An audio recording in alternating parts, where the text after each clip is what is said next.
어느덧 2017년의 마지막 날이 이르렀습니다. 시간이라는 게 참 덧없이 느껴지죠? 돌아보면 뭐 하나 이룬 것도 없는 것 같고 뭔 손에 잡힌 것도 없는 것 같은, 오히려 몸은 작고 예전 같지 않고 마음에는 언제나 구멍이 나 있는 이렇게 휑한 느낌. 아마 여러분들 가운데 많은 분들이 세월을 보내며 그런 생각 들 겁니다. 그런데 믿음의 사람은 이 인생 그리고 지나가는 시간에 대한 개념이 다르기 때문에 꼭 60을 살았다, 70을 살았다, 어느덧 80이 되어오네, 이런 흘러가는 시간의 개념, 연수의 흐름이 인생의 전부가 아니라고 믿고 있어요. 시간을 일컬는 헬라어는 이 개념을 굉장히 중요하게 생각합니다. 그래서 헬라 사람들이 철학이 발달을 했는데요. 헬라의 철학적 개념으로 크게 두 가지의 시간 개념이 있어요. 하나는 크로노스라고 하는 시간입니다. 이것은 우리가 보통 이야기하는 시간을 크로노스라고 이야기해요. 아침이 되고 점심이 되고 저녁이 되고 밤이 되는 거.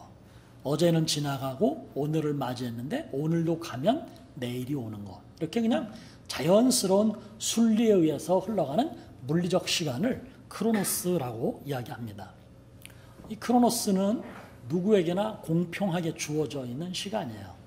백승현 집사님이 사용하는 24시간이나 제가 사용하는 24시간이나 물리적으로는 똑같은 양을 쓰고 있는 것이죠.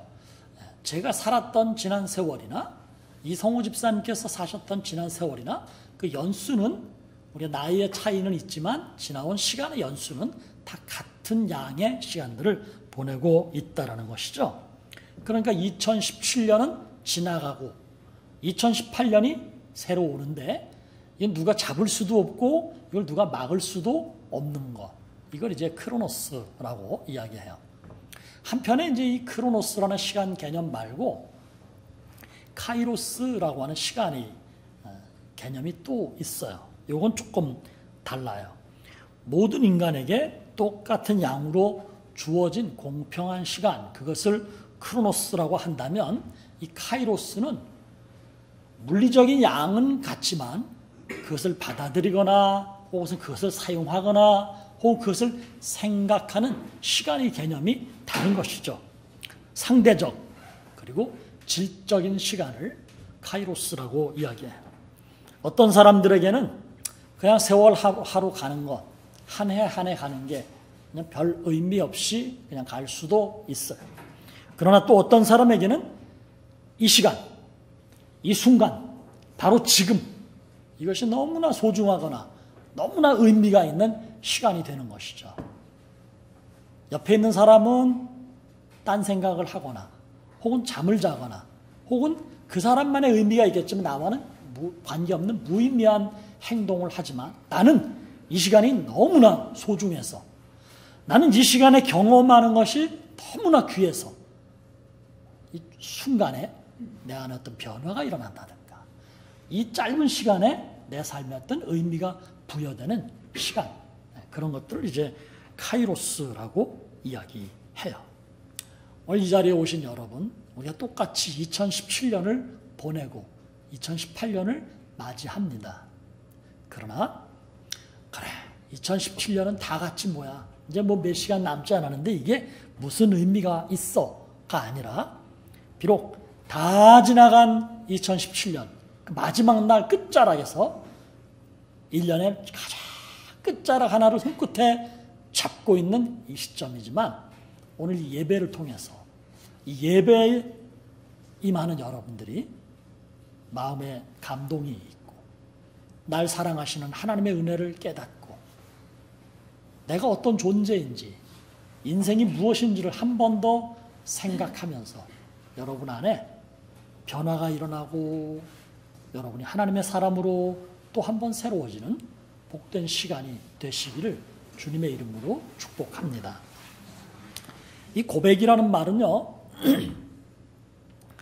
마음에 숨긴 일, 마음 깊은 곳에 뭔가 남들이 모르게 숨겨놓고 있던 것, 혹은 자기만이 가지고 있던 자기 생각, 이런 것들을 솔직하고 사실대로 내어놓는 것, 그걸 이제 고백이라고 이야기하죠. 그냥 고백 그러면 아마 이 단어 한마디만 들어도 여러분들 가운데는 가슴이 뛰거나 혹은 아련한 추억이 있거나 다시 되돌려서 그때를 생각할 만한 그런 사건들이 한두 개쯤은 있으리라고 생각합니다. 세월이나 나이와 관계없이 누구에게나 어떤 내용이든 의미 있는 단어가 고백이라는 단어예요. 그런데 사랑의 고백으로 지금 살고 있는 이와 부부라는 명분으로 살아가고 있는 이들도 있을 겁니다. 어떤 사람은 이 고백 한마디를 제대로 잘 해서 사랑하는 사람을 얻었거나 혹은 지금의 복된 삶을 누리고 있고, 개중에 어떤 사람은 정말 사랑하는 사람에게 이 짧은 고백 한마디 못해서 잃어버린 시간들이 있을 수 있겠죠. 또 한편에서는 고백을 통해서 말 그대로 confession이죠.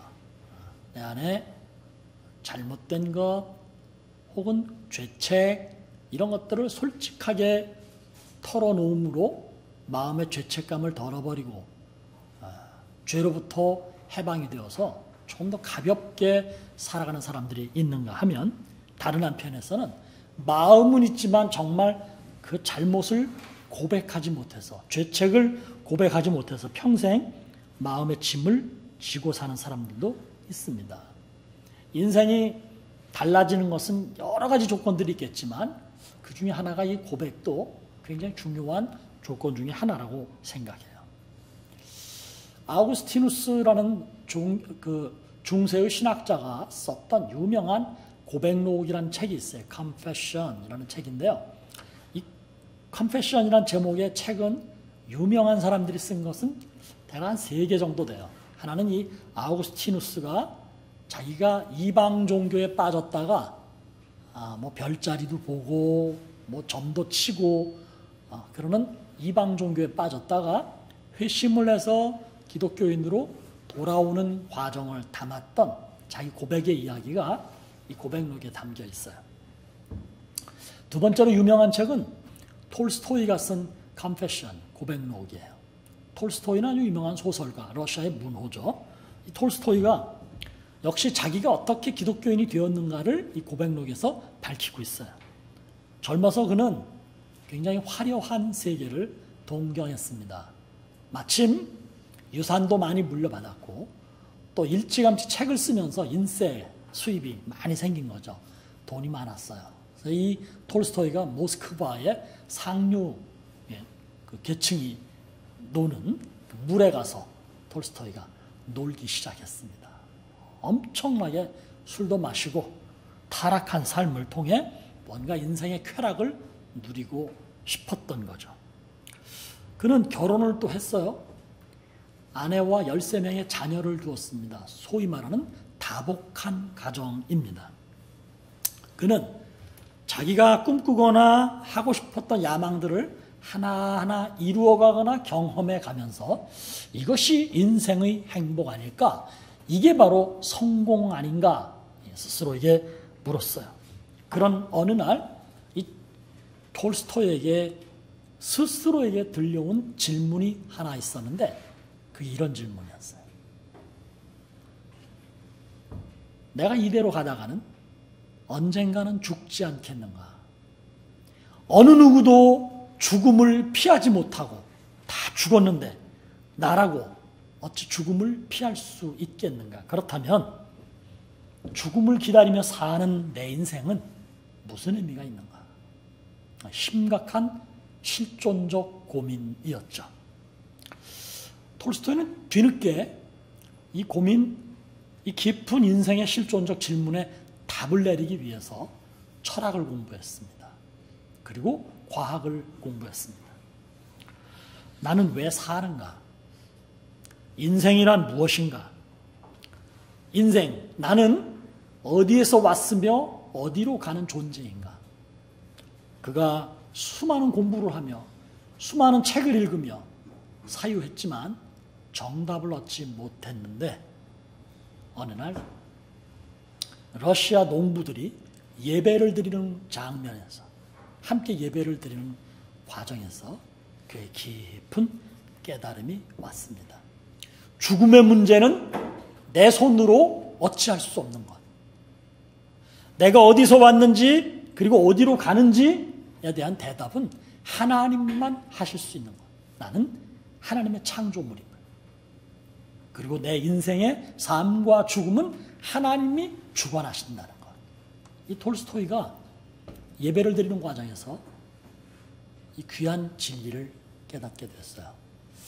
그래서 톨스토이가 성경을 백독했다고 알려져 있어요. 백독을 더했다고도 이야기합니다. 그리고 톨스토이가 자기가 공부했던 철학과 과학, 자기에게 회심의 기회를 주었던 신앙, 그 신앙의 배경이 되는 성경, 이걸 붙들고 평생을 살았어요. 그래서 그가 그 위대한 소설들을 발표하기 시작했고, 그의 소설, 전 소설의 배경에는 반드시 기독교 사상, 성경의 이야기가 담겨 있다는 것이죠. 또 하나의 고백록은 잔 자크 루소라고 하는 사람이 썼던 고백록이고요. 그 이야기는 언제 다음번에 기회가 있으면 나눌 수 있도록 하겠습니다.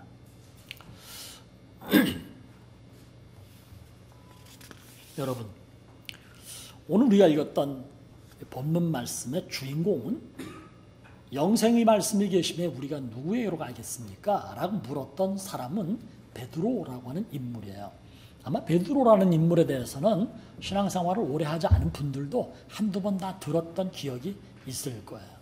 혹은 카톨릭, 즉 천주교에서는 또 이 베드로의 위치가 개신교와는 또 조금 다른 상당히 격상되어 있는 인물이기 때문에 천주교인들의 경우는 더 많이 알고 계시리라 믿어요.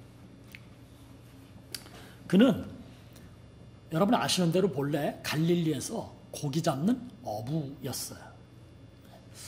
그 시절에 갈릴리 호수는 바다도 아니고 그냥 호수예요. 어종이 그렇게 바다처럼 뭐 굉장히 많은 것도 아니고 그곳에서 잡히는 고기들이 큰 고기들이 아니에요. 제가 성지순례 가서 이 갈릴리 호수가에 갔어요. 그때 거기 갔더니 음식점들이 장사하는 분들이 한국말을 할 줄 알아요. 무슨 말을 하느냐 하면은 베드로 고기, 베드로 고기, 베드로 고기 이렇게 불러요. 그게 무슨 말인가 했더니 그 갈릴리 호수에서 가장 많이 잡히는 고기이고요. 베드로가 어느 날 성전세를 내야 되는데 성전세를 낼 돈이 없어서 어려움에 빠졌을 때 그 고기가 그 성전세를 낼 동전 한 입을 입에 물었다고 해서 유명한 고기가 있어요. 근데 그 고기 튀겨가지고 이렇게 요리를 해서 먹는데 뭐 먹을만 하더라고요. 그 고기가 갈릴리 호수의 주 어종이었어요. 제가 보기에는 그거 뭐 아무리 많이 잡아도 굉장한 수산업이라고 이야기할 만큼 돈 버는 업은 될 수가 없어요. 그저 기껏해야 가족들 밥 먹고 사는 게 전부일 거예요.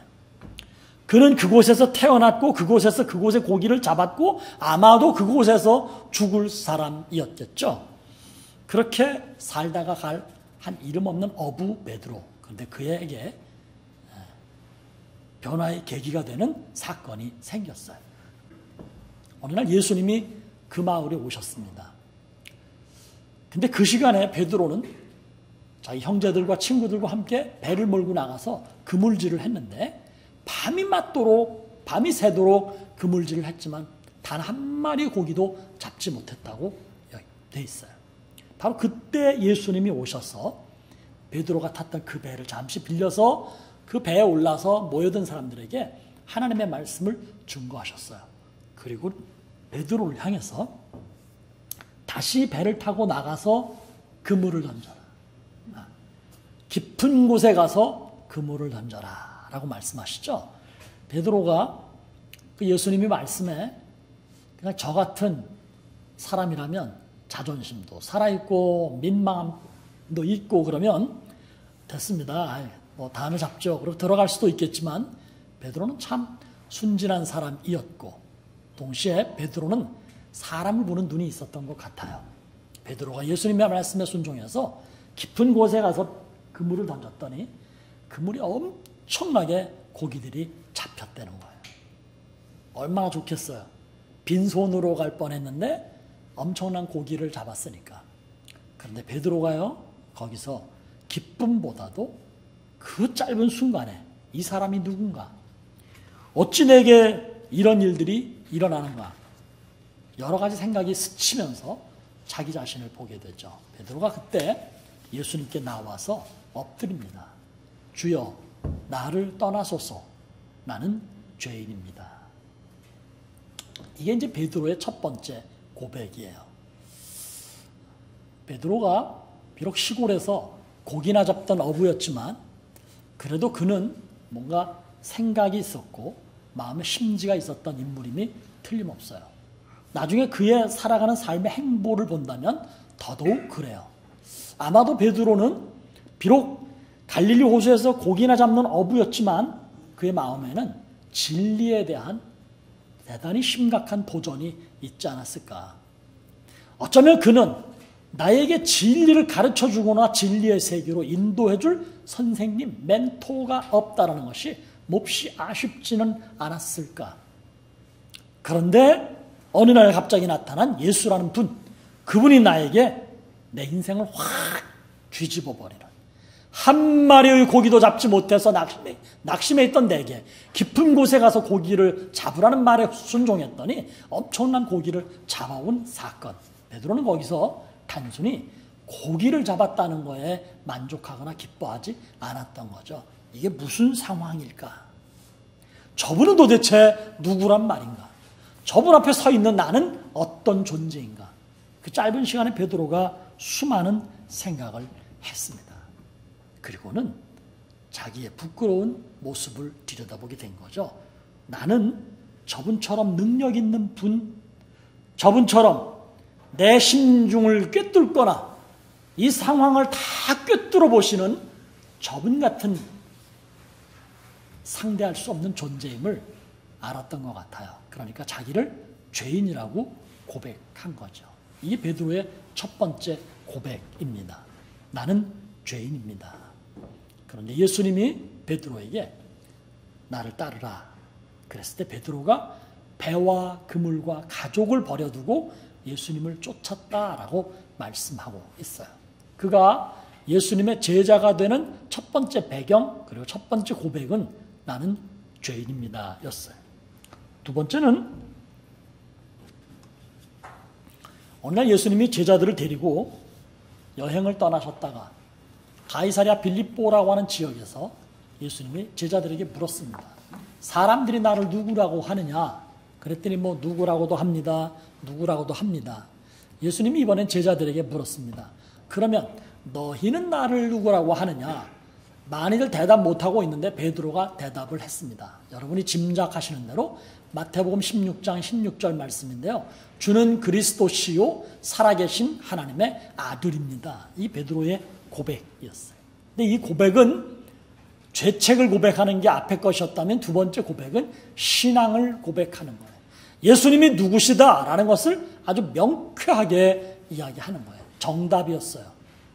베드로 이전에도 없었고 베드로 이후에도 없을 만큼 완벽한 정답을 베드로가 고백했어요. 주는 그리스도십니다. 주님은 세상에 왕으로 오셨고 주님은 우리의 죄를 대속하는 제사장으로 오셨고 주님은 우리에게 하나님의 나라를 가르쳐주는 선지자로 오신 분입니다. 이게 이제 베드로의 고백이었어요. 100점 받았어요. 예수님 베드로를 칭찬했어요.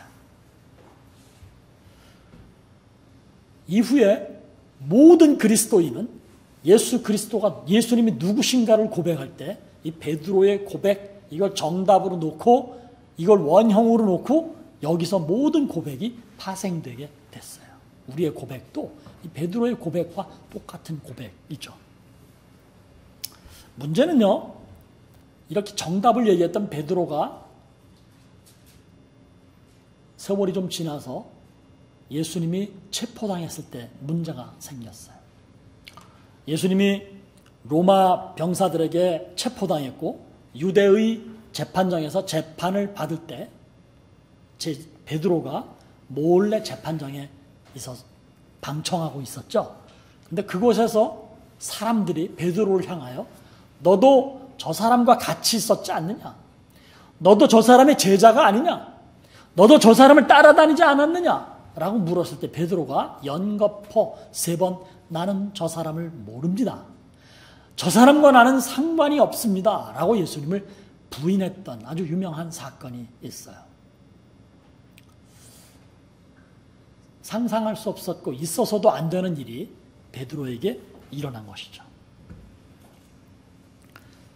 이 사건으로 예수님과 베드로는 완전히 결별한 것처럼 보입니다. 물론 베드로의 실수지만 베드로는 이 실수 때문에 다시는 예수님을 만나지 못할 것 같았고, 사실 예수님은 그 이후로 십자가에 달려서 죽으셨죠. 부활하셨다고는 했지만, 부활하신 예수님을 만나기도 했지만 베드로는 끝내 예수님과 함께 있을 수가 없어서 그 자기 고향 갈릴리로 다시 돌아갑니다. 그런데 예수님이 베드로를 찾아오셨죠. 부활하신 예수님이 베드로를 찾아오셔서 베드로에게 묻습니다. 네가 나를 사랑하느냐? 네가 이 사람들보다 나를 더 사랑하느냐? 3번 물으십니다. 나는 저 사람을 모릅니다. 연거푸 3번 부인했던 베드로의 부인 행적처럼 예수님은 베드로를 향해서 네가 저 사람들보다 나를 더 사랑하느냐고 3번 물어보시는 거죠. 베드로가 3번 다 제가 주님을 사랑합니다. 제가 주님을 사랑하는 줄 주님께서 아십니다. 제 속심정은 아시지 않습니까? 이 얘기죠. 예수님이 아주 절묘하게 베드로의 무너진 자존심을 세워주시고 베드로의 타락한 자리에서 베드로를 새롭게 하시는 놀라운 방법으로 베드로와 관계를 회복하시는 거예요. 이후에 이제 베드로는 예수님의 제자, 첫 번째 제자답게 그는 교회의 지도자가 되었고 나중에는 로마 교회의 지도자가 되었으며 후에는 교회를 위해서 복음을 위해서 목숨을 내놓는 순교자가 됐습니다. 그래서 천주교에서는 지금 베드로를 첫 번째 교황으로 세우고 있죠. 개신교에서도 뭐 천주교랑은 달리 그 베드로가 교황이나 뭐 이런 것은 아니지만 12제자 가운데 가장 위대한 제자로 성경에서 빼놓을 수 없는 위대한 인물로 인정하고 있습니다. 제가 오늘 읽었던 본문 말씀, 영생의 말씀이 계심에 우리가 뉘게로 가오리까? 라고 하는 이 한 절의 말씀, 이것은 어떻게 본다면 첫 번째 고백이었던 나는 죄인이니까 나를 떠나주십시오. 두 번째 고백이었던 주는 그리스도시요 살아계신 하나님의 아들입니다. 라고 위대하게 고백했던 그 고백문, 세 번째 예수님과의 관계가 다시 회복되는 과정에서 예수님, 제가 사실은 예수님을 사랑합니다. 어떻게 얼떨결에 그렇게 됐습니다. 저도 왜 그렇게 대답했는지 모르겠습니다. 그냥 무섭기만 했습니다. 그 인간적인 타락, 그것을 완전히 뒤덮어버리는 또 하나의 고백, 제가 주님을 사랑합니다. 크게 베드로의 인생은 이 세 가지 고백으로 이루어져 있다고 봐요. 그런데 마지막 고백, 예수님에 대한 깊은 사랑의 고백이 있기 전에 작은 고백이 하나 더 있는데 그게 오늘 본문의 말씀이에요. 예수님은 제자들과 모인 사람들에게 내가 생명의 떡이다. 자꾸 썩어질 육신의 양식을 위해서 너희가 여기 가고 저기 가고 쫓아다니지 말고 영원한 생명을 주는 생명의 떡을 너희가 구해야 한다. 라고 말씀하시는 그 말씀을 베드로가 잘 들었던 거죠. 그래서 베드로가 예수님께 다 떠나도 저는 주님을 떠나지 않겠습니다. 이런 얘기도 했던 거고요. 영생의 말씀이 있는데 어디로 가겠습니까? 이제 갈릴리에 고기 잡으러도 가지 않겠고 이제 세상의 어떤 성공이나 행복도 저에겐 중요하지 않습니다.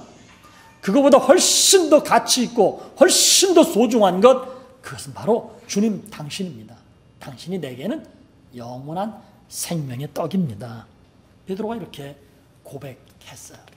저는 이 고백이 있었기 때문에 그가 예수님과의 관계를 계속해서 유지할 수 있었다고 생각합니다.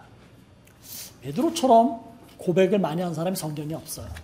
어느 누구도, 사도 바울도 여러 번 고백을 했지만 사도 바울은 예수님과 직접 만나서 고백한 적은 한 번도 없어요. 베드로는 예수님을 면전에 두고 우리가 본 것만은 4번이잖아요. 계속해서 예수님과 대화하는 과정에서 예수님을 향한 신앙의 고백, 예수님을 향한 사랑의 고백, 예수님을 향한 자신의 죄인됨의 고백, 이런 것들을 자꾸 해왔던 사람이에요. 여러분, 고백은 많이 할수록 의미가 있는 것이죠. 프로포즈 할 때 한 번 고백하고 그러고는 평생 고백을 안 하는, 아예 프로포즈도 없이 결혼한 옛날 사람들도 많이 있죠. 그냥 덤덤하게 살아가면 사는 거겠지만, 그리고 이왕이면 살면서 어떤 의미가 있는 시간 혹은 아주 중요한 때 한 번 정도는 또 이렇게 고백을 해보면서 산다면 부부의 삶은 의미가 있을 것 같아요. 우정도 마찬가지죠. 내가 너를 좋아하고 내가 너를 아끼고 내가 너를 잘 섬기고 싶다, 너와의 관계를 끊임없이 유지하고 싶다라고 했을 때 우리 고백을 하잖아요. 그 고백이 어떨 땐 맛있는 걸 사주는 것도 고백이고, 좋은데 여행을 같이 가는 것도 고백이고, 차를 한 잔 마시는 것도 고백이잖아요. 전화를 하는 것도 고백이죠. 이게 끊어지면 관계가 유지될 수 없는 것이죠. 사랑하는 성도 여러분, 신앙생활은 바로 이런 거예요. 제가 예수님을 좋아합니다. 예수님이 저 위에서 십자가 지신 것을 제가 믿고 있기 때문에 예수님께 감사합니다. 예수님 제가 좋아하고 감사하기 때문에 예수님을 위해서 살겠습니다. 그래서 헌금도 드립니다. 그래서 기도도 드립니다. 그래서 예배도 드립니다. 그래서 다른 사람들을 위해서 봉사도 합니다. 여러분, 이게 다 고백인 거예요. 예수님을 향한 신앙의 고백이고 사랑의 고백인 것이죠. 사랑하는 성도 여러분, 우리 가운데는 지금까지 지속적으로 신앙생활을 해온 분들도 있습니다. 그러나 중간에 믿음 생활을 중단했던 분도 있고, 더러는 처음으로 교회로 오신 분들도 있습니다. 꼭 기억하시기 바랍니다. 톨스토이가 깨달았던 것, 죽음은 나를 비껴가지 않습니다. 누구나 다 죽습니다. 더 가슴 아픈 것은 어느 누구도 죽음의 문제를 해결할 수 없다는 것이에요. 젊은 분들에게 참 미안한 이야기 한마디. 죽음은 결코 나의 순서가 아니라는 것. 그런데 이건 육체적인 죽음이에요. 성경은 우리에게 두 번째 죽음을 이야기하는데 그건 영적 죽음입니다. 육체적으로는 누구나 죽습니다. 그러나 영적으로는 누구나 죽는 것이 아니에요. 예수가 나의 주 나의 하나님임을 고백한 이들에게는 영적 죽음이 임하지 않습니다. 생물학적으로는 죽지만, 그러나 우리에게 하나님께서 불어넣어 주셨던 생명으로 인해 살아가고 있는 영적인 삶은 예수가 나의 그리스도임을 고백하는 사람들에게는 그 생명의, 그 영적인 삶이 계속 유지된다라고 하는 것이죠. 그래서 성경은 천당이라고 표현한 것이에요. 이것을 꼭 무슨 스페이스, 일정한 공간으로만 해석할 필요는 없습니다. 그것이 어떤 형태이든지 간에 하나님은 우리에게 예수가 나의 주 나의 하나님임을 고백하고 예수님을 사랑하고 예수님을 위해서 살겠노라고 고백하는 사람들에게는 영원한 생명을 통해서 우리에게 천국의 삶을 허락하셨다는 것이죠. 나는 죄인이며 예수님은 나의 죄를 대신 짊어지셨음을 고백하는 사람들, 예수님을 나의 주 나의 하나님 그리스도로 고백하는 사람이 누리는 것 영생이라고 합니다. 여러분, 끊임없이 기도를 통해서 예배를 드리면서 혹은 여러분의 생각 속에서 여러분의 주 예수님을 사랑한다고 고백하십시오. 예수님을 위해서 저도 살겠습니다라고 고백하십시오. 예수님 사랑합니다 라고 고백하십시오. 그 고백 한마디가 여러분에게 영원한 생명의 삶을 약속하고 보증하는 것입니다. 자신을 사랑하고 주님을 사랑하고 다른 이웃과 형제 자매들을 사랑한다고 하는 그 고백, 여러분 그 고백이 얼마나 중요한 것인지 모릅니다. 2017년의 마지막 날, 이 날이 다 가기 전에, 새해 첫날이 되기 전에 여러분 주변에 있는 사람, 가까이에 있는 사람에게 제가 당신을 사랑합니다. 혹은 제가 당신의 사랑을 받고 싶습니다. 혹은 저는 당신의 친구입니다. 저는 당신의 형제입니다. 라는 이 작은 고백 한마디를 입으로 던지며 여러분 마음으로 그 사람을 받아들이고 끝내는 예수 그리스도를 나의 주, 나의 하나님으로 고백하는 나무가족이 되시기를 주님의 이름으로 축복합니다. 기도합시다. 하나님 감사합니다. 저희를 사랑하시는 하나님, 그 하나님의 사랑을 받고 있기 때문에 오늘 여기까지 살아봤습니다. 그래서 진심으로 감사합니다. 앞으로도 나를 지으시고 나를 살려주시고 내게 영원한 생명을 주시는 우리 주님을 더 사랑하기 원합니다. 그 주님을 위해서 살기 원합니다. 그 주님을 위해서 공부하고 그 주님을 위해서 사업하고 그 주님을 위해서 직장생활하고 그 주님을 위해서 세상살이를 하는 우리 나무가족들이 다 되게 해 주옵소서. 예수님의 이름으로 기도드립니다.